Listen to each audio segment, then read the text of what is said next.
Welcome into another edition of Quick Hit Bears. I'm your host, Grayson Grunhafer, and today we're going to talk about Baylor JACK outside linebacker Tony Anyanwu, the 6'2", 243-pound redshirt junior, totaled 7 tackles, 1.5 tackles for loss last season.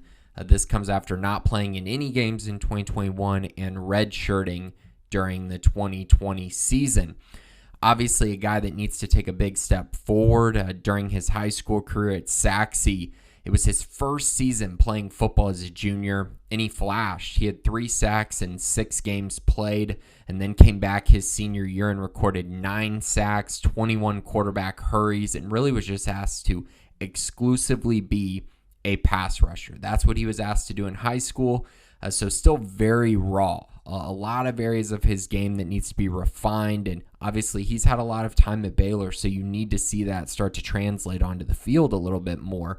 But I will say this spring has been encouraging for him. I think last fall he really struggled. There really wasn't a lot of positives going on, and obviously the year before not a ton of positives either. It felt like his progression had stalled a little bit. So it's really nice to see him this spring playing a lot better, playing with a lot more confidence in this new scheme under Matthew Pallage. He still has Caleb Collins as his Jack coach, and I just think this role is starting to become a little bit better for him. He's starting to become, a little more adaptable to what he's asked to do, and I think it's really paying off. The way we like to call us like the militia, like special forces kind of, because there's certain plays that will call for us to be the ones to make the play, or be the ones to rush, get a sack in critical moments and stuff like that. So the jack position, this is a position that's really important in Baylor's defense under Dave Aranda, but it's also one that I don't feel like has gotten the kind of production that Dave Aranda and the entire staff would like.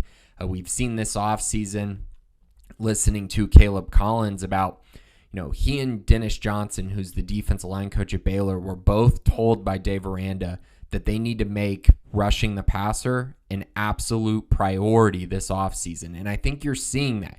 You're seeing those steps in the right direction. I think you're hearing about the defensive line creating more pressure during the spring, which is great to see. And I just think there's a lot of progressions that we're starting to find out and hear about the defensive line, about the Jacks, that's really, really encouraging. And I think it helps a guy like Tony Anyanwu, who really is a pass rushing specialist, or at least he was in high school, and is a guy that just needs to continue to take steps to where he's just getting better and making himself more well-rounded, and also, improving his pass rush skills, because he didn't have a lot of tools in his toolkit when he got to Baylor, but now he's starting to develop those a little bit more. And it's becoming even more important because Garmon Randolph has not been there this spring due to an injury, also a DWI that he got during the spring as well. So just a lot of issues, and he has not been around, to do much during the spring, which means there's a huge emphasis on Tony Anyanwu to take a big step as a leader while their impact player is out.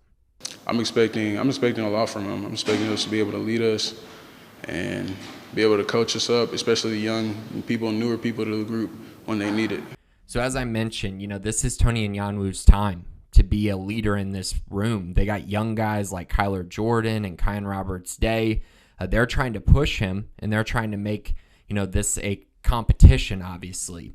And Anyanwu, being the older guy, he really needs to step into this role, prove that he can be a starter while Garmon is out, and prove that he deserves a role on this team during the 2023 season. I think that's going to be really important to him, because if he gets passed up by these younger guys, then there's a chance that he just really doesn't ever pan out during his time at Baylor. And while Garmon Randolph is out, there's going to be plenty of opportunities for him and for these younger guys to thrive.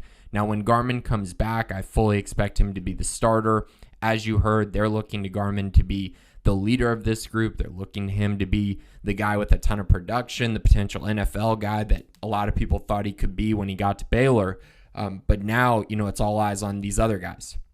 Because Garmon's not there, these guys got to pick up the burden, pick up the slack, and continue to perform for Caleb Collins and this Jack linebacker group. And that's what's being asked of Tony Anyanwu. And now really it comes down to consistency, and can Tony establish himself as a guy who could be a full-time player for Baylor at some point, or at least a guy that can be an impactful depth piece as a pass rusher.